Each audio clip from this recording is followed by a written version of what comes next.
welcome after the choppiest intro I think I've ever seen. We'll diagnose the choppy intro there. It looks like someone's run in already to diagnose the choppy intro. And there's Furious pointing at the screen. Well, apart from all of that, welcome to the second episode of The War Room. Hello. I was hoping there'd be like a noise or something that played there. Yeah, some more noises. Apparently not. So welcome to The War Room. Hey. This is our brand new kind of format. This is the second time we've run it. And it's going to go incredibly, it's going to be super successful, and there are going to be no issues. We do have, I think, 16 different clips of little updates and all that kind of stuff to show. Yep, I know that because I had to do them all. So, They're doing it. So we're going to have all of those, but I think we're going to start, how we always start, by introducing my wonderful guests. I have your chat here, so if you guys want to say anything, you need lav or boom mics is the first thing we have. I thought you were saying you need lav as in you need the toilet, so I was a little concerned at first. So, my wonderful guests, I have Buffman Paul. Hi. So what do you do, Paul? I am a designer on Arena. Okay, so we have Mr. Paul the designer, and we have Will. Hello. I'm also a designer on Arena, specifically content, so things like team units, factions, commanders, that sort of stuff. So, we got two designers here. These are, if you've followed the streams before, if you followed Season 1, you're probably quite familiar with these guys. Someone in the chat even saying, we need a shotgun mic, which is pretty funny, because I'm sure that's exactly what we're using. Is it not working? Is that the problem? If you need us turned up, say so. Probably say more than so, say turn yourselves up. So, we're going to start, again, as we always do, with the news, as the mic is very cautiously turned. We're going to start with the news of the last 2 weeks. So, let's start with maybe the biggest news, and the one thing I forgot to bring a video for, is we announced in the dev newsletter today that the next commander, our barbarian archer, who we have not revealed the name of, so make sure we don't accidentally say the name, is coming next month. And I was trying to be a little bit ambiguous with that and make people think, wait, does he mean June? Does he mean July? And I did mean June. Yeah. So we'll clear up some of that ambiguity, which kind of ruined the point of me writing it ambiguously. But yeah, so we finally got some kind of concrete news, I think. And I think people have been asking for a while, you know, like, where is the Barbarian Commander? I remember Dave first revealed him in an AMA. Yes, correct. Because I remember he turned around and he was like, Josh, can we just say, like, because there was a comment like, well, are you guys ever going to do a Barbarian Archer Commander? At that point, he was in like a low state of design. And Dave turns around like, can I just tell him? And I'm like, yeah. And that was what, like 3 months ago? Possibly more. Possibly longer. Yeah. So we're good to have some concrete news. A date of next month. Yeah, like the most concrete of dates. So that's pretty cool news. Yeah. Josh is a bit hard to hear, which is surprising because I shout 90% of the time. So, what else do we have? We also announced post-battle improvements. So we're talking about a post-battle chat, a recently playlist, and we then said, and more. And I think that Jamie is kind of heading up. Jamie was on last week, for those of you who tuned in last week, 2 weeks ago. We do this every other week. Viewers, yeah. For all of our recurring viewers, so Jamie's working at the moment a lot on post-battle stuff, which we know that Reddit in particular has been asking about. So we are excited. Is Jamie okay? Jamie's fine. It's perfectly fine. Especially after seeing that picture of him with a dog head. Yes, that you've scared him off forever. Thank you to whoever made that, by the way. That is now my desktop background. So it genuinely is. It is. It's 2 monitors as well, so it's double the dog. So Jamie's working on all of those pretty much right now. This is weird with the camera, the mic slowly being turned at me. Can people hear me better? There you will. I'll wait in 7 seconds to hear. You don't talk, producer. That's not what we do anymore. So yeah, we got post-battle improvements coming with Commander next month, and we did ask a question on the dev newsletter. We did ask, where would you guys like maps to be set? And we had a pretty good variety of responses. Obviously, this live stream is a day earlier than it would normally be, so we didn't get a chance to get as many. But I'll highlight some of the cool ones. If we could bring up video number 2, we'll have Yardez's idea. If you want to shut the thing, just so we can see it too. Wow. Yeah. So this is Ildera. It's I would. Illiada, isn't it? Huh? Illiada? There we go. So what I'm thinking is, we'll do for this little section is, Paul, I'd like you to explain to me what your tactic on this map would be. I have no words. So let's assume you spawn in the green. I assume that's water in the middle. I think so. I think they're assume bridges. those are some bridges. Yeah. Throw scorched earth on the bridges, burn them down. There we go. Will, any Well, improvement on there's that? no enemy on the map, so I guess I would just cross the bridge. I guess you've just won. There we Yeah. go. Following the Caesar theme, someone else was asking for Alessia, which would be quite Alicia. cool. Just crossing someone's name off the list of guests to be Well, re-invited. we know who's not going to show up in the next week. I mean, next time. So we got kind of a Caesar theme people were asking for. I kind of grouped this into three because we also had a Carthage theme.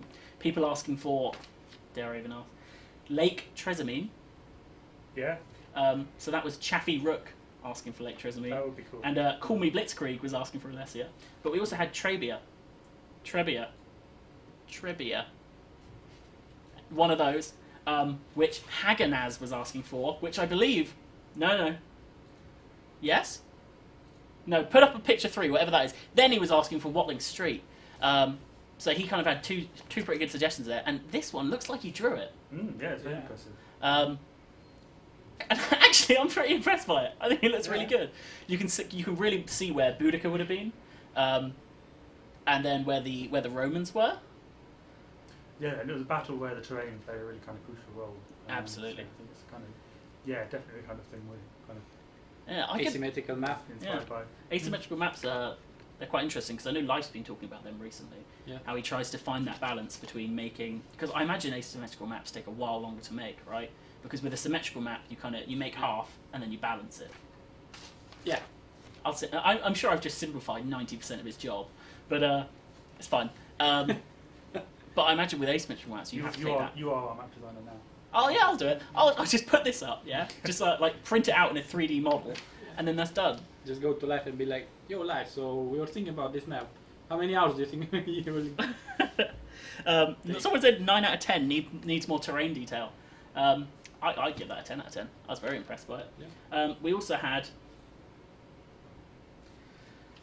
Golgamela. Galgamela? Yep.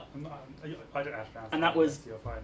DOTL, which will be a kind of flat open plains map. So this was a very Alexander Persia kind of theme. Yeah, that's the final confrontation between Alexander and Yeah. So I think that'd be pretty cool. But Yeah. it'd be interesting because I've seen actually some people in the community asking for a kind of open map, a flat map to fight on. the sort of final destination of Yeah. yeah. And also Issus, which Mwepsi asked for, which would be over a river, and he shared like a picture of the Wikipedia thing, and it looks very Rubicon-y, but also with the Persian and Alexander kind of twist. Yeah. So that'd be quite interesting. So I think it was Darius II in Issus. Yes. At least that's what my notes say. So we do have some other news, stuff that we actually haven't announced yet, and that we are going to announce right now. Paul. That's you my name. I don't think you know you're going to announce this, but let's talk about the matchmaking test, the +1 tier banding. When does that test end? Oh, yeah. So we started the previous week with tier bands, reducing the tier differences in 4 to 8. So those are the ones that have been touched. The test was fairly successful, and yeah, we're going to keep it in. So yeah, There we go. it's going to remain in. We have read your feedback, and I've noted that there are still complaints, and not complaints. There's feedback, and we have also noted that some of the role differences are not properly set. I've seen some games which have too much of one thing and too Yeah. little of another. That's also something that we will be addressing in the future. So just so you So know, there we go. yeah. The tier 1 changes that we announced, I think it was a week ago now, nearly a week ago on the day, they are going to stay. It's going to be +1 for, I think it's 4 to 5, 5 to 6, 6 to 7, 7 to 8. 7 to 8. Yes. So they're all And then it's important to remember that 8 to 10 remain the same. There are some more caveats, but I don't want to put all the exceptions in, like parties can oversee that, supersede that, blah blah blah. But I think you guys already know that quite well. So So there we go. your feedback was heard on that, and our metrics helped, Yes. and we've got a good little system going, and we'll keep improving on it. Yeah, when it comes to if I may, You may. yes, when it comes to the tier bands for the matchmaking, those at the moment is one way of implementing the tier differences. We are also considering in the future other ways of implementing Yep. such changes, because the tier bands are sort of hard limits, and we want to let the matchmaking be a little bit more dynamic in how it pulls together.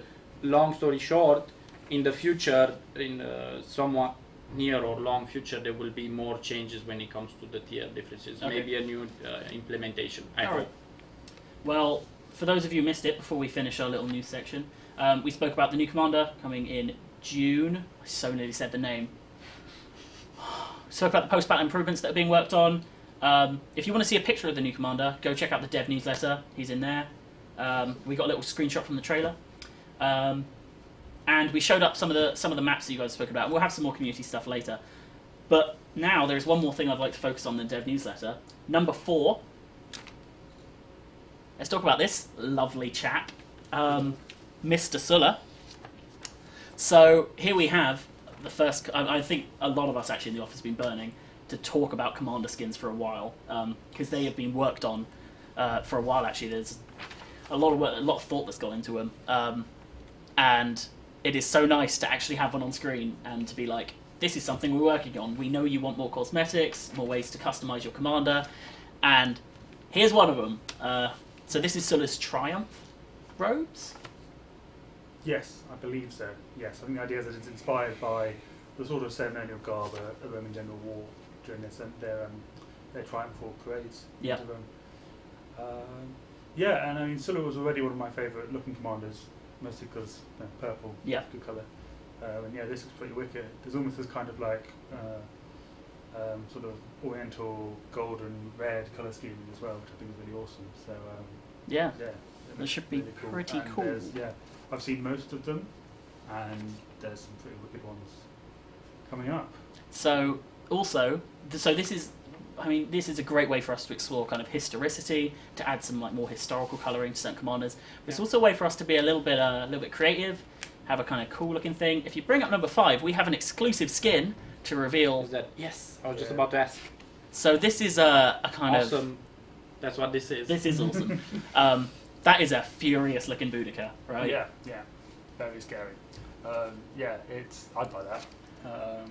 It's pretty wicked. It does look very cool. I'm loving the face paint as well. I think Yeah. that's really like stand out there. And yeah, I think so, because these aren't just recolours. Like there's a lot of the detail in the armour has changed. You've got things like face paint added on. Yeah. So yeah, it's the artist done some really cool stuff on these skins. And I think this kind of duality there of the Sulla one and the Boudica one show that we really do have two variants. Really, we can go down. We can have these kind of more historical skins, but we can also have some kind of little like maybe alt history-ish kind of. Yes. This is what Boudica could have looked like, if she was. Running through the snow. I took the words out of my mouth. Or blonde. I suppose there's no historical record that she was actually a redhead. So There you go. There was I remember the thing I read.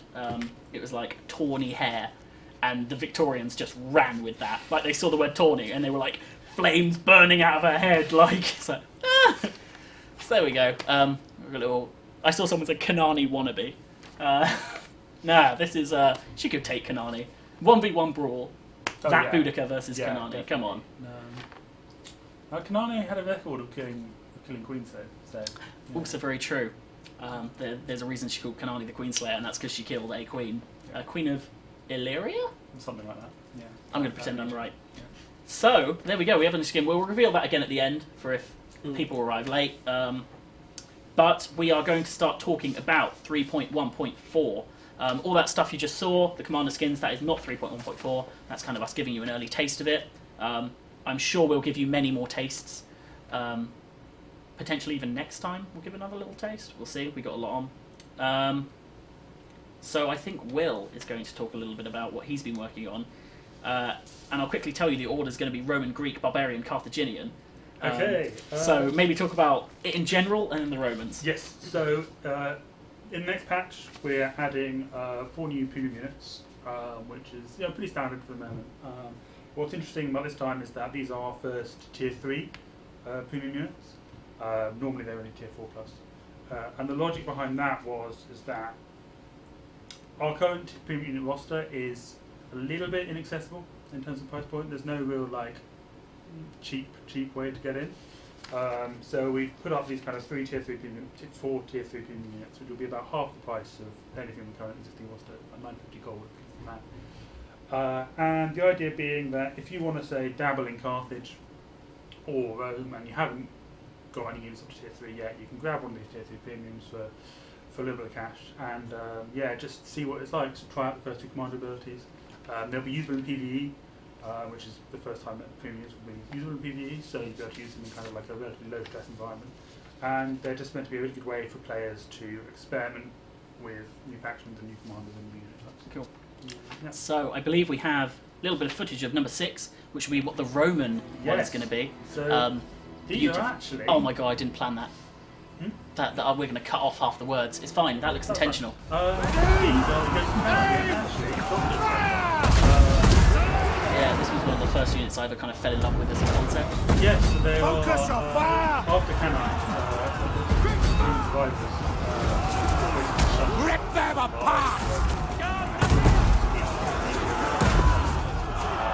Destroy them!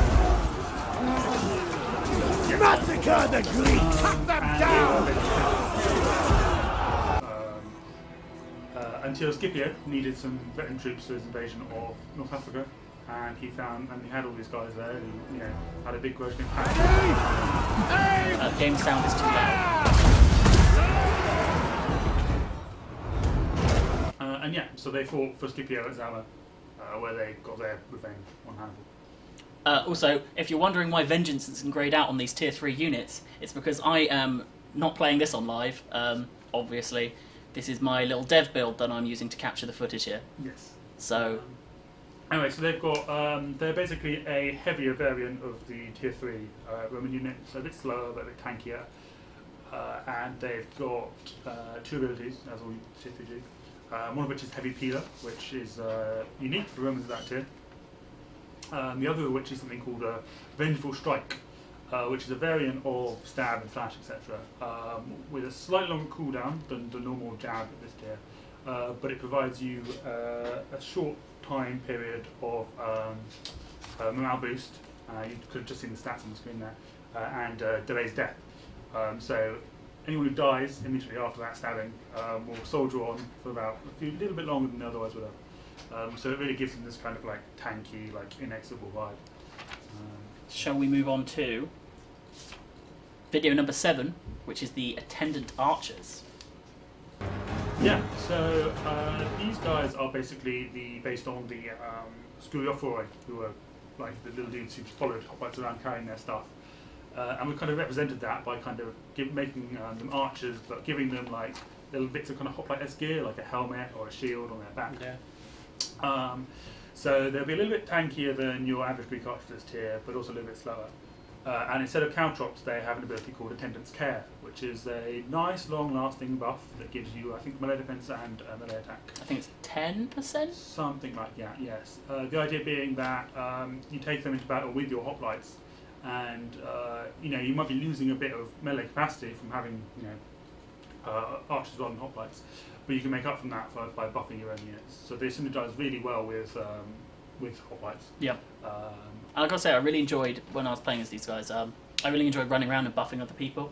It felt really nice as archers to be a bit supporty and just help people out rather than constantly friendly firing them, which I've never done before in my life. Do we want to move on to barbarians? Yeah. So number wow, you're on top of the ball. Yeah, these are the Getae horsemen, who look pretty wicked. If I say so myself. They are based on the Thracian tribe. And they're a sort of more brawly variant of the barbarian cavalry at this tier. So again, a little bit slower, but a little bit better in sustained melee. And they carry what's called a sicca, which is like a short curved sword, kind of like a one-handed faust. and we've represented that in game by giving this ability Sunder, which is a strike that is a little less punchy than, say, Mount Kick, but basically reduces the enemy's shield armor for a period of time. So got some cool kick animations as well. Yeah, they kind of rear up and swing down. So if your allied infantry are fighting in melee, you can charge up to the enemy and thunder them, and that will actually help out your allies who are fighting, because they'll start doing more damage as well. So let's move on to Carthaginian Marines, who sound absolutely incredible. Yes, no M14s on these guys, sadly, but so Carthage was famous for its military, for its navy, and these are the kind of guys who recruit that navy. And they're a sword unit. We don't normally have Carthaginian swords at tier 3, so this is a nice bit of, if you want to get into that sword line early, this is your chance. And they've got 2 abilities, the usual Carthaginian strike and flaming javelins, which we used to have on certain units before, but had disappeared and now returned for these guys. And it's basically a shorter range but more powerful version of sort of thread peeler and the like. Perfect for kind of like, scouring the enemy, firing deck or something like that. So they look really cool. For those dolphins. Good job to everyone. Yeah, the dolphins on the shields. Can't wait to play with them. So yeah, we've got these tier 3 premiums, and hopefully that lets people get into premiums and kind of work out what they're really about. And they'll all be available in 2.4 in the tree in game. You don't have to go to the shop to get them. Purchasable for 950 gold each. So we are blazing through, but that's because I know the balance section is going to take a fair chunk of time. I thought I was being slow there. No, well, we're at 25 past. We've got time. So let's talk about some of the UI improvements. We have this one, which looks awesome. So what this is for those of you who don't know what you're seeing, when you finish the tutorial, the initial tutorial of the game, you have to kind of choose a commander, and that was quite confusing for new players. They didn't really understand what they were choosing, if their choice was final, what it meant to choose Germanicus instead of Kanani. So what we've done here is we kind of revamped it for new players, so they understand what the faction contains, what the commander can do, and kind of what units you should be bringing with him. So yeah, this is Infographics 2.0.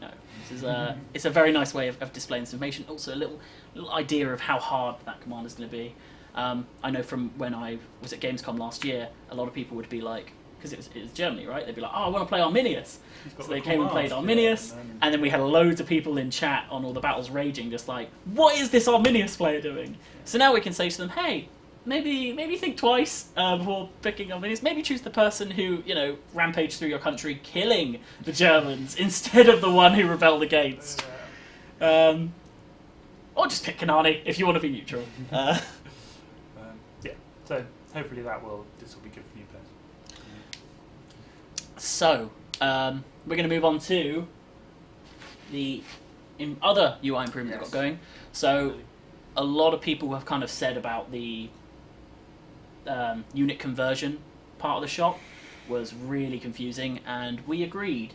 It was really hard to tell what units you had to selected, what you were actually doing with your XP, and it was also quite dangerous. You could convert XP from units you didn't mean to, or convert from units that weren't fully great to convert from. Yes. So it could have definitely have done with the polish, and this is it. So yeah. Yeah. So what we've done here is we've polished it. We've given you warnings of don't convert the XP from this unit, convert from this unit, and we're just trying to help you make more informed decisions. I think is the goal here. You have a first category which is premium units only. So when you'll be hitting the XP conversion tab, the premium units will always be like selected, highlighted, so you don't have to spend time selecting units and whatnot. If you want by default, then you should normally want by default that all premium units convert automatically. Then they should be automated. It's just ease of life, quality of life. So there's also options, I believe, in the tech tree. So when you've reached a unit line, so when you've upgraded through a unit line and unlocked a furthering unit, there's a new tick box, and you can toggle it on, and if it's on, then in the other units section, that unit will automatically be on for conversion. Oh, awesome. So if you reached, for example, let's say you're playing Hannibal Swords, and you hit your elephants, and you think, I'm not going to play Hannibal Swords anymore. I'm purely elephants now. It wouldn't automatically tick because the unit isn't fully upgraded. But you can now tell it manually, I don't want to play this unit anymore. Convert all you want. Yeah, So really good. it's just a bunch of real quality of life. It's trying to make it a little bit less, obtuse and make it more accessible. Yeah. I actually converted a lot of XP myself during this week, and I was like, I need to get to those tier 8s. I was kind of edging at the tier 7 to 8 border, and I was like, I want to do this now. I don't want to have the patience. So, yeah. So, someone said, when's this patch? This patch should be out next Thursday. That's our usual patching day. And that's what I'm going to say. And I'm going to throw that gauntlet down. Okay. And I'm not going to pick it back up. I'm going to let it just sit there and say, I've thrown that down. It's next Thursday. Good luck with that. Yep. So don't quote me if it's not there. Sasha's just said fingers crossed in the chat. Don't do that. It's next Thursday, right? Fingers uncrossed. Yep. I'm so confident. So I think that's all of that stuff. I think. Oh no, I nearly forgot. Will I nearly forgot the animations? Oh yeah. If you bring up video number 12, we have some new animations. Yes. So back in 2.1, we introduced a ton of reaction animations for abilities. When you got Warcried or buffed, guys would do a little cheer or whatever, and that was really cool. And I think people really liked that. And it was one of those things where it felt small at the time, but actually has had a really big impact on how alive the game feels. One thing we couldn't do at that time, because of technical limitations, was have animations on units that were using an ability. And we've done some back-end work since then which has allowed us to do that. So for example, if you look at some of these videos, you'll see that one unit is doing a different animation to the other ones. In this one, you'll see that even though it's actually technically the dogs which are the unit being affected by the ability, it's the hand that's doing an animation. In the one with the Romans, you'll see that in this one, you'll see that actually while the Greeks are cowering in fear, the Romans are shouting, and that's Scipio's war cry being used. And this one is Caesar using his buffs, and you see the actual unit which is casting the buff has a different animation for the unit receiving the buff. So we haven't done a huge amount of changes to animation in this patch.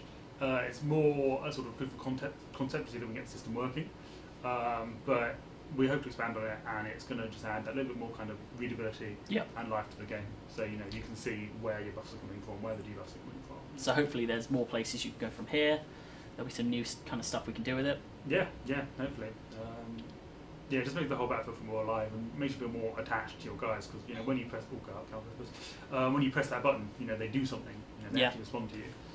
I feel a little bit bad that Jamie isn't here, so I'm going to start pointing out the flaws in my own video. So this one's actually quite good. I think it was quite well filmed. Thank you very much, Jamie. But if you look at this one, you can quite see the unit on the left is highlighted, and the other two aren't. I didn't actually notice that. Pretty bad. So I mean, the next one's the worst, right? There's a mouse cursor on the left-hand side of the screen. And look, watch this. Watch me realise and slowly try and move it away. So the ghost of Jamie there, criticising me. So that's kind of the animation side. I think that's the main bulk of the content and features. There's also a initial graphics setting thing that I didn't grab a screenshot of. But what that is when you boot the game for the first time, because normally you're just thrown straight into the tutorial, you'll have a chance to adjust some basic graphic options before you go in. So, how are you feeling, Paul? Very good. Feeling good? Yes. Well then, I think we're gonna talk about balance, Mr. Buffman. Please just pause. It's fine. Let's put number 13 on Minius Paul up. Buffman. Paul Buffman. So this is new Infiltration. The changes to Infiltration. The video seems to have paused. No, we're still there. No one talk until it's... Or is it just frozen? If we all freeze, and it's an internet problem. Yeah, let's pretend it's an internet problem. Oh no, but we've spoken saying it's an internet problem. It's not the worst thing in the world if we can't get that video. No, I think the sparks. Nice. You think then? Okay, then we will. Producer, we refuse to continue this live stream until that video starts moving. Is it just frozen? No, it's just frozen. Yes. You get this one, yeah. But next time we storm out. 50 lashes. So, Paul, what on earth are we looking at here?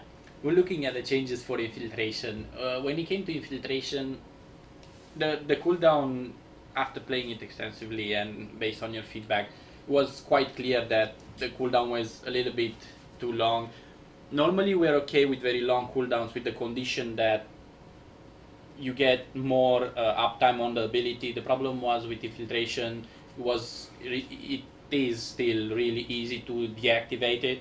All you have to do is get tagged by any sort of enemy damage, missile, melee, whatever, and the ability will fall off. So with that in mind, it felt too penalizing to have a huge. Initially, it used to be 280 seconds base cooldown, fully unlocked 180. Now we've changed that, and the base cooldown is now 180 and goes down to 130. So with that in mind, you will be able to get hopefully 2 to 3 infiltrates off in a game rather than the before 1, at best 2 infiltrates a game. Yeah. What? The header says 3.1.2 to 3.1.3. Jamie would be livid. This is 3.1.4 changes. This is the 3.1.4 changes. Oh, I've Yeah. let them down. I've let myself down. So this is gonna look awesome, especially when you look at the other changes that are coming in, not just Infiltration. The next changes are Consumables we're going to be talking about first. Because I've saved the unit changes till last because they're quite cool. okay. So... Yeah. oh no. Before Oh no. Hold on. Hold on, let us fix... Does the map flash for everyone? Does that... Ardez's map flat for... So that map will continue to haunt us forever. Yeah. Hold on, let us fix... It's all fixed. Yeah, there we go. Eh, That'll do. That's fine. There we go. So what are we looking at here, Paul? Before we look at the details of these exact specifics, I want to state that when it comes to consumables, we've also seen your feedback, and we will be trying in the future to do more of this. In this case, when it comes to the barbarians, intoxicate the damage that it was causing to the unit using it was not worthwhile the trade of having the extra melee attack on it. So with that in mind, we have half the damage inflicted on the unit that has it active. Brandish heads, the same thing. It didn't feel worthwhile by comparison with the passive consumables. And like, yes, the melee attack minus 30, almost a doubling of it. Dirt pouches, same idea. Increased melee defense, debuff. This was way more drastic because usually speaking, defense is a little bit less important than melee attack. Yeah. So someone was saying, is there still a 10-second duration on those consumables? Yes, nothing else has been touched on this. The idea is that the cycles are shorter, so we have more.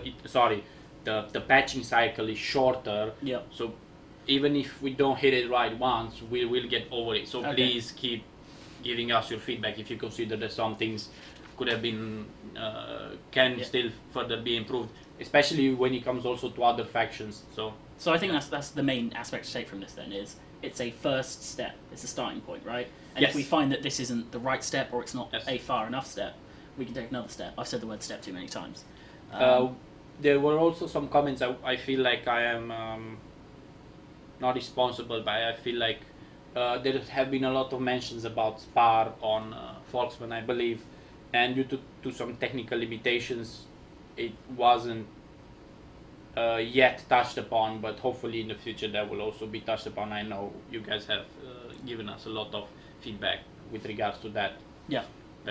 So yeah, hopefully at some point that will also be changed. With these changes, how would you envision using these consumables? Would you use them before you rush in, debuff the enemy, hit them?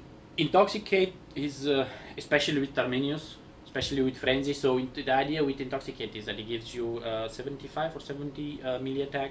So it's kind of you have an extra shot of Frenzy. Yeah. So you can kind of keep up in battle with the use of Frenzy. So like you just engage into a battle, you can use your Frenzy, disconnect, and yet come in. Usually, normally you have a downtime period because of the cooldown of Frenzy. Intoxicate can really fit in. That's just one example of the many. If you catch off guard an enemy in the forest or whatnot, Intoxicate can really provide a really good a melee attack boost. You can combo it up with a little bit of Vercingetorix, or let's not talk about Rebellion Boudica. It can fit in really well. The problem before was, again, it was kind of questionable, the trade-off, and now it should be more clear. Okay. The same with the brandish heads, so you can stack that up quite well against an opponent, so see how that works on him. Or mini defense, if that's a Greek, for example, and you really want to get rid of him, or maybe a Sula. I did see a question about war dogs as well while we were going through, and someone was saying, why don't high tier dogs have a strike? Will they get another passive consumable? Yeah, it's something that we have contemplated. More consumables for the dogs. Yeah. We will have to consider it more, is all I can say. But yeah. So what you're telling me is you're not going to confirm anything right now? Correct. How dare you? How very dare you? Why do handlers get affected by dog whistles? I don't know. I think it's quite cheery. You're whistling, you're running along. It's what, 10% increased movement speed? 20%? 20. You get that little bust. Yeah, if I had a little whistle in my mouth, Yes. I'd be cheering along, running along. 20% movement speed. It's too lackluster if you only 20% on the dog entities. It's like, okay, but if you go overboard with the stat itself, it might be too much in terms of raw power for the dogs. With this in mind, the idea is that you have to keep together a little bit more. You can keep up more with the dog entities if they're out somewhat chasing the enemy. So when I'm playing, because I'm playing the tier 8 dogs at the moment, I'm using the dog whistle and the passive one, Spar? Because I find that actually the extra 20% on the handlers is super useful. I can use it as a one-off for if I need to get somewhere a little bit faster, but also if I'm chasing someone down, I can use it just on the dogs. So I don't know, I think that the 20% on the handlers is very nice. Is this patch bad for Romans? We're not saying it's bad for Romans, it's good for barbarians though. Yes, definitely.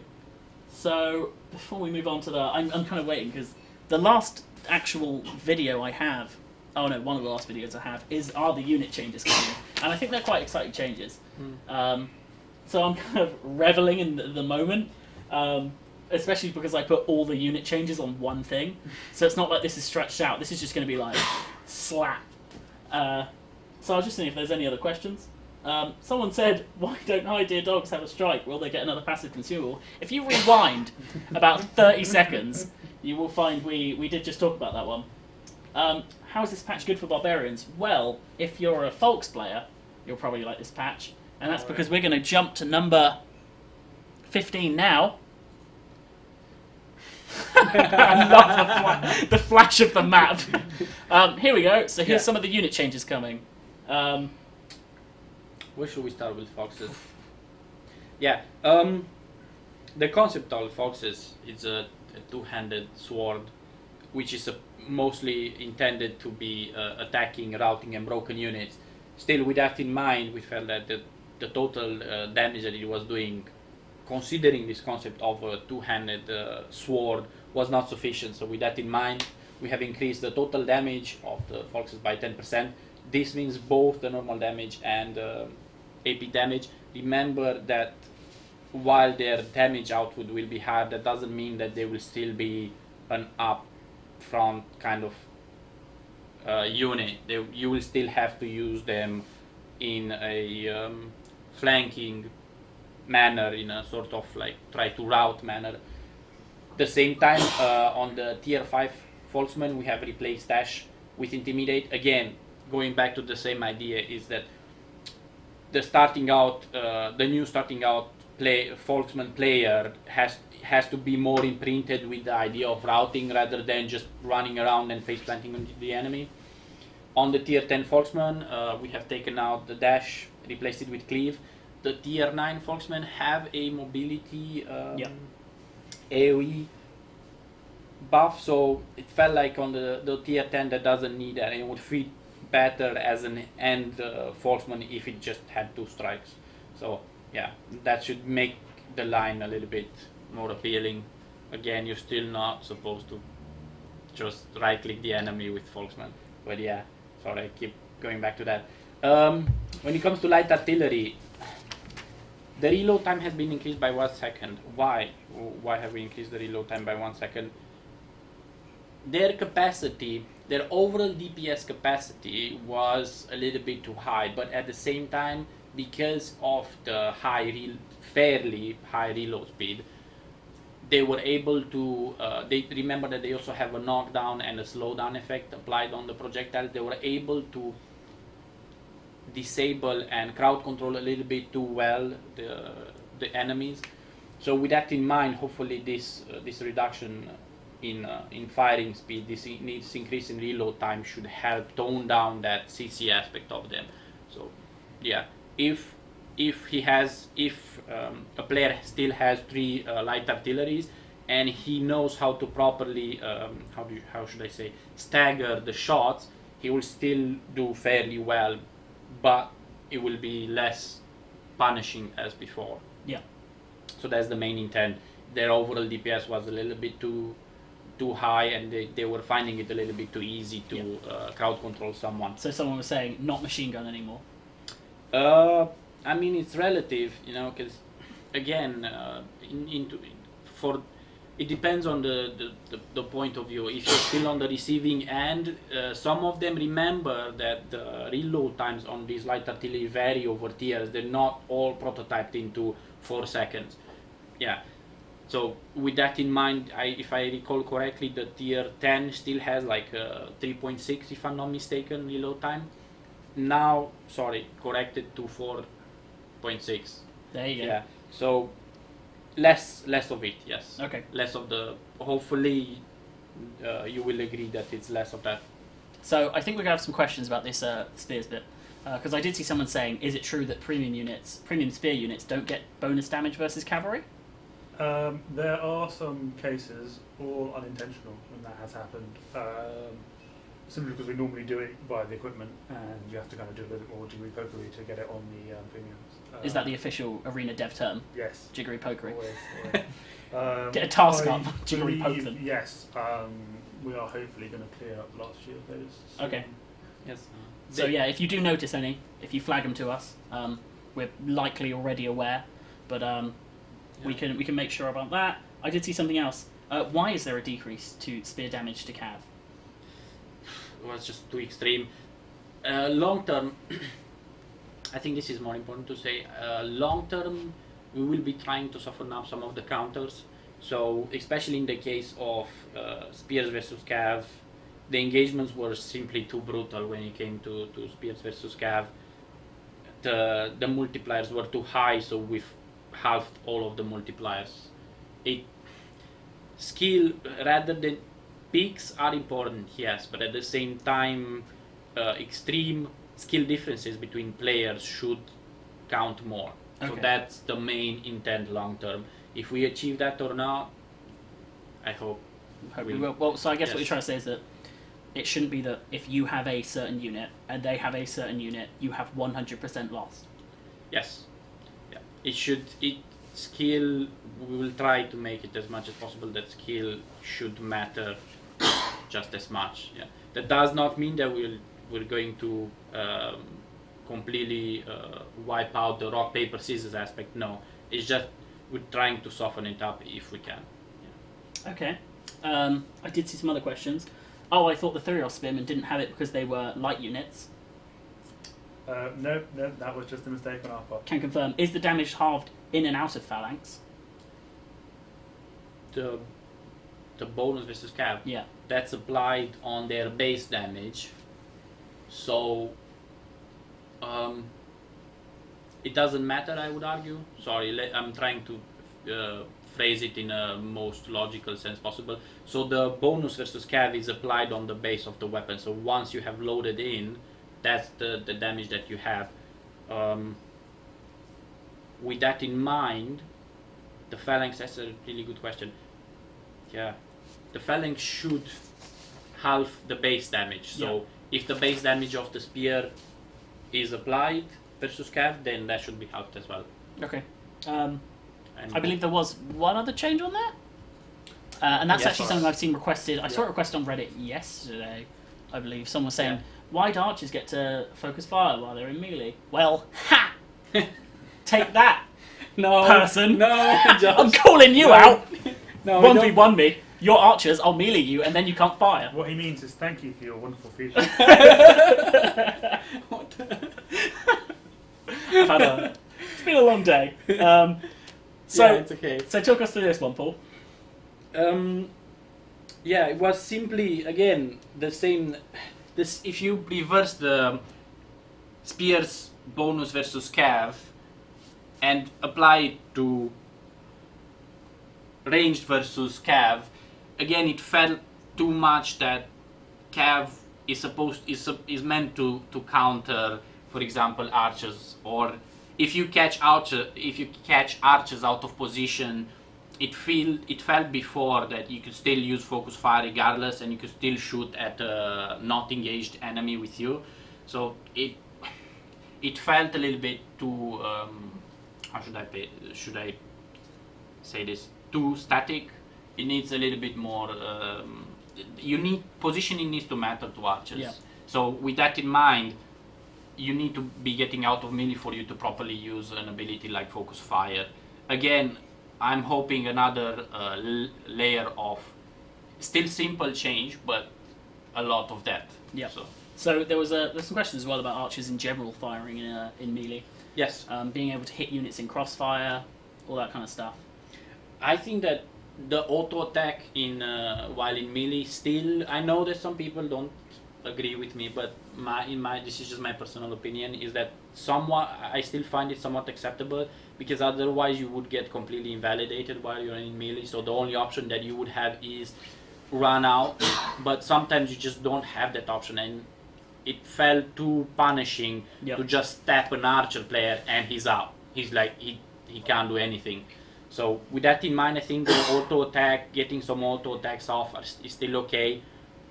When it comes, I think this will massively help improve that situation still with the focus fire. So you won't be able anymore to do proper DPS while engaged in melee. So yes, I've seen some other questions. Hold on. Someone said, Josh is the reason you guys didn't have free lunch today. I told him to wear a Barb Archer cosplay and I'd buy him lunch. He'd buy us all lunch. So I didn't manage to get my vines ready in time. That's a shame. Maybe when we like reveal our commander, I'll be all dressed up in vines for you. Probably poison ivy, knowing my luck. I did see some other questions. Commander and unit skins in 3.1.4 or later. I saw Sasha answer that, but yes, it will be later than 3.1.4. We're giving you a little taste of it. We'll bring those back up at the end because I've seen someone ask. A lot of people are asking about the Sulla one. So, shall we quickly bring up the Sulla one again, and we'll quickly do a little news recap of what we spoke about at the start, and then we'll have some community questions. I have one question from Reddit, and then we can answer some more Twitch questions about anything you've seen. Number 4 is what I'm looking for, and then number 5. So we have our Sulla skin here. So what the question is why does his eyes look so dead? Dead. And I think I didn't see this as like a zombie Sulla skin. Where are we going with this? I think he looks pretty cool. I would say deep. But no, one thing I will say is the lighting in this picture was different to all of the other pictures. I picked it because I really liked the red, but that is why his skin looks a different colour to how it normally does. So bear that in mind. This is a stationary render. It's not using his actual poses or animations that he would use in game. So it wouldn't affect his skin colour like it's looking like it would there. It's literally just, I wanted this picture out and as quickly as possible. The skin colours and just stand awkwardly with his arms out like that. Well, that's not Sulla's standard pose, is it, Mr. Yeah. But yeah, I think it looks pretty cool, and we'll show the Boudica one as well, which was the live stream exclusive skin, which looks just awesome. It looks really cool. It reminds me of Blood Elves. Blood Elves in World of Warcraft. Really? Yeah. Yeah, the blonde, I suppose. Yeah. Reminds me a little bit of a White Walker. Yeah. It's just badass. I was thinking Hellblade. Oh yeah, that's a good one. I can see that. So those are our commander skins. They are not coming in the next one. We'll talk about when they're coming a little bit later in the next month. Yep. Are there any... Oh, hold on. No, before I answer that, I'll put up my Reddit question. Here we go. Number 16. Oh, that's tiny. What have I done? So someone said, I made a post about morale in the game that got a lot of quite upvotes, but no real responses. I read through it, and really I think it was like 14 different questions. So I think I'll kind of sum it up for you. What are your feelings about how morale is working at the moment, how flanking is working, That may be more of a Jamie question, but I guess Yes. you guys can give it a shot if you want. And then we'll move on to part 2 after I force you to struggle through that, I guess. No, when it comes to morale, I think I can safely say that there will be no overhauls. So if you're expecting overhauls, there will be no overhauls. With that being said, bugs will always be looked at. So if you have any clear, any clear concerning bugs, please report them to us. So, yeah. That's about the morale. Did you ask about something else? There was something else. Bring up the question. And I don't know why I tried to shorten it was base capping. It was. What are your thoughts on base capping? And this is actually something we've seen on Reddit the last few days. It's risen up a little bit. I know there's currently an active thread about it. And people are kind of talking about base capping. How do we feel about it? Maybe you wish to? Talk to me about base capping, Will. I think it does. It plays a very important role in the game because it forces players to actually be at least somewhat aggressive, and you can't just hold up in a corner in the map. And it does also provide a way for you to kind of change the flow of the battle midway through. Otherwise, I think it would be too much like the team that got the first advantage would always win. Yeah. Are there cases where it can be a bit frustrating? I think yes. What we can do about that, I think, is something that has been discussed, I think, a few times internally. Yes. But it's such a big thing, and it's such a core part of the current game mechanic that it's something we want to proceed on very carefully. But yeah, it's definitely an area which is actively been discussed a few times recently. And I think even on Reddit as well, you can see that there's definitely, not 2 sides to this debate, there's 8 sides to this debate. There's people who say Definitely. remove bases, there's people who say bases should reduce morale when they're captured, reduce victory points, I saw someone saying.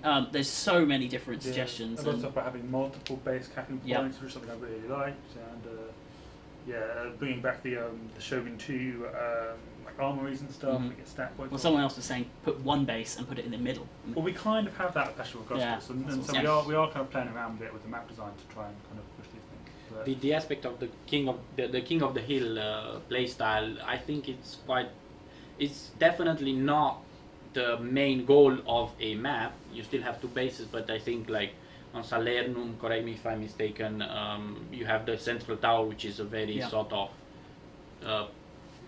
fighting point. So. And if I may channel the ghost of Jamie, actually not about this, but I remember when we were sat over at those computers, someone asked him and they were like, can you just remove base capping? And I remember his response because it sat with me. And he was saying about how base capping is a really good comeback mechanic. Yes. And that in the game you can have 1/3 of the enemy's troops, but if you've played well and you've scouted well and you know where the holes in their lines are and you've snuck past and they have decided to not defend at all and they're stuck in the middle and then they make the wrong choice, you deserve to be rewarded for that. You've capitalised on their mistakes, you've done well, and you deserve to cap and win. And there's also kind of a little bit of trying to capture an aspect of real historical ancient warfare. Yeah. The Silver Shield Pikemen, the kind of elite Macedonian troops, they weren't defeated on the battlefield. They were defeated when the Antigonan kin basically captured their supply train, which had all their family and all their loot in it, and then you got them to just give up. So there's also something like that, which I think we kind of want to keep in that kind of sense. Like you've got to have there's a home territory which you have to feel some mention of it. Someone said, I agree with Sir Josh Camelry on that. I would prefer to be referred to there as Ghost of Jamie, because I was really channeling his words and his spirit. I think even in a proper competitive scenario, I think it serves a lot of tactical purpose because you go and force a cap on the enemy, thus drawing him back. There are a lot of instances where even if you're not successful with the cap, you can draw a lot of the enemy units back to try and defend against the base capture. So I think there's a lot of room to play with that in there. Someone else is asking, so I'll do some questions to Twitch now. If you want to throw up, I don't know, does people want to see us or do they want to see Yardez's map again? I mean, Or both. So someone was saying, are there any plans for adding additional unit trees to existing factions? Because I know the last time that happened was Barbarian War Dogs? Yes. Yeah, it's an idea that's been bandied around a few times. It's one of those things where when we ask, what gives the most bang for buck for the players, Yeah. And what do players want, and I know there are some really, and what and how can we maybe deliver those things in different ways, like for example via premium units or via whole new factions, for example. Yeah. Like I know there's a lot of demand for Greek swords line, or a Roman spear line, and we've definitely talked about that internally. But I think we do want to keep the factions having their own identities quite strong, and it also allows us to design commanders around the unit lines that they'll have access to normally. If we had to design every commander around having access to every unit tree, then that blows out the complexity out of the water. Like so, while it's something we probably would like to do at some point, I think it's something we proceed with very cautiously. Yeah. I Okay. think we'd probably focus on new factions and new commanders first. And I think it'd open up a lot of balance questions as well. Yeah, I imagine that adding a unit line is the equivalent of working on a new unit type, in the way that it interacts with the commanders, interacts with other units. Yes, for me personally, I think it's more about, as Will mentioned, I think it's more about the faction identity when it comes to adding a new line, because in the end, in my opinion, a faction is defined by what it lacks actually. Yeah. Just as much as what it has. Yeah. So. Very astute. All right, there are questions to catch up on. We are running out of time. It has now hit 6 o'clock. Oh. So we are very much running out of time. So I'll grab one or two more questions because we did start 5 minutes late. Just on a side note, Paul, the shoes you wear don't match your socks. I did it on purpose. You did it on purpose. I They like said, it. and your jacket is so 2017. So Oh wow! This is a fashion. this is getting quite sharp here. Yeah. If you wish to donate a 2018 jacket to Paul, No. Let me rephrase that. If you wish for this to improve, support Arena. There you go. Yep. We'll make a unit called Paul's jacket. If we sell enough of those tier 3 premiums, Yes, it will thank go you very straight much. into Paul's Paul into Paul's jacket funds. Yes. Yes, that's a problem. Well, at least you're wearing a jacket. I am cold and I've got goosebumps, really, from the It is a blooming very aircon. exciting stream. It is, yeah. I'm just so excited about the folks. So I got so sidetracked with my own sidetrack. I think they should make siege battles attack versus defend. That's something Life's spoken about a fair amount. Hoping to have Life on here at some point as well, because a lot of people talk about maps. Yeah. But yeah, so siege battles, all that kind of stuff, and stuff that that's come up so many times. Yeah. And it would be awesome. we prototype it, we look at it. It's just trying to find something that works. But at the moment, as you can see, there's a bunch of other stuff we're focusing on at the same time. It's So, have you considered semi-historical characters like Achilles? Yes. Sorry. Sorry, it just came up. Yeah, I think we have. I mean, there are certainly some units in the game which are borderline fantastical already. Well, there's the Myrmidons, for example. Yeah. But from my perspective, there's just so many fascinating real life historical characters that we don't need to. There's a list of about 100 different people who I want to cover at some point. Yeah. All of whom are some of whom you could just not make up. Who you couldn't make up. They're just so bizarre, or outlandish, and unexpected. So, yeah, maybe, but let's drink the historical well dry first. I think. So, There you go. if you guys are happy to wind down, we'll wind down.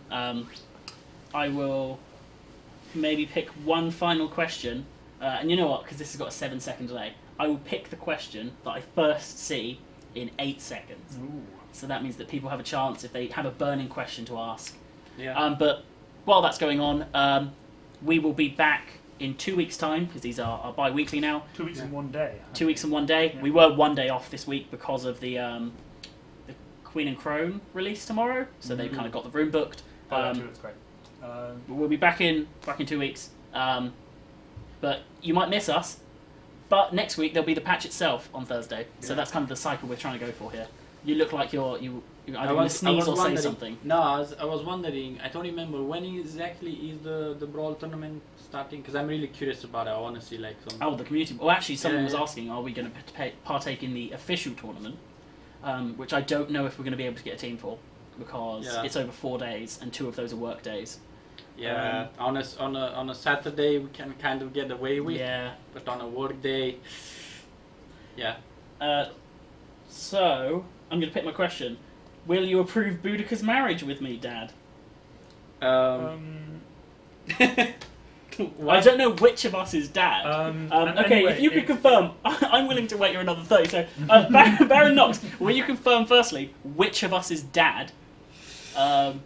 See you guys around. Yeah, it might be it's Boudica's choice. You know? Yeah. So Is the patch going to hit the tournament as well? I believe the patch will come out the day after the tournament starts, which is why we're trying to make you as informed. So these are all the changes. Yes. Yeah. I don't think there's anything else in the patch notes we haven't covered. This is absolutely everything. So you can kind of. Oh, I'm the dad. Oh. I'm the dad. If Boudica approves, he's the youngest man in the room. if Boudica approves, I approve. Let's go with that. The voice crack didn't help with the youngest man in the room. Weight question is ignored. I saw some people I saw some Reddit as well. People talking about I'm trying to wind this down. I'm sorry guys, but I'm just keeping it here. And I know that actually Jamie, I'm going to channel Jamie's ghost again.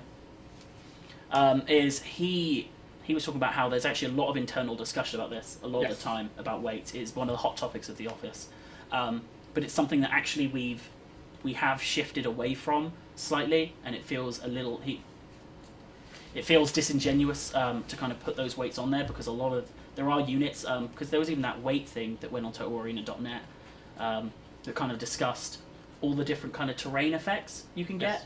And even then, they were kind of saying that we can't base this on weight because there are so many different terrain effects on different unit types. It's odd to maybe plaster all of them three with the same brushes, you know? In back-end terms, weight could refer to several different things. Yes. So, yeah, I mean, could we communicate some of those better? Probably. But, yeah, it's a little bit trickier than it seems. Final question, I promise. What's the difference between a designer and a content designer? Oh, catchy question.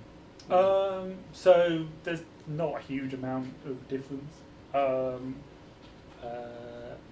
Content designer basically means I'm more focused on making things to go in the game, like plugin units, while Paul is more concerned with the sort of overall shape of what's going on and how it all fits together. Yeah. And I, of course, put myself on Reddit as a jack of all, which is what I'll stick with. Yes.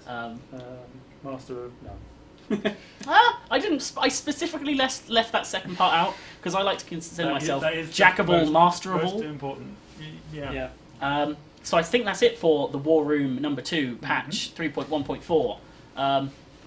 Go look at the dev newsletter for more information on a lot of other stuff. I only touched on about half the dev newsletter here because this is mainly focused on what's coming up immediately.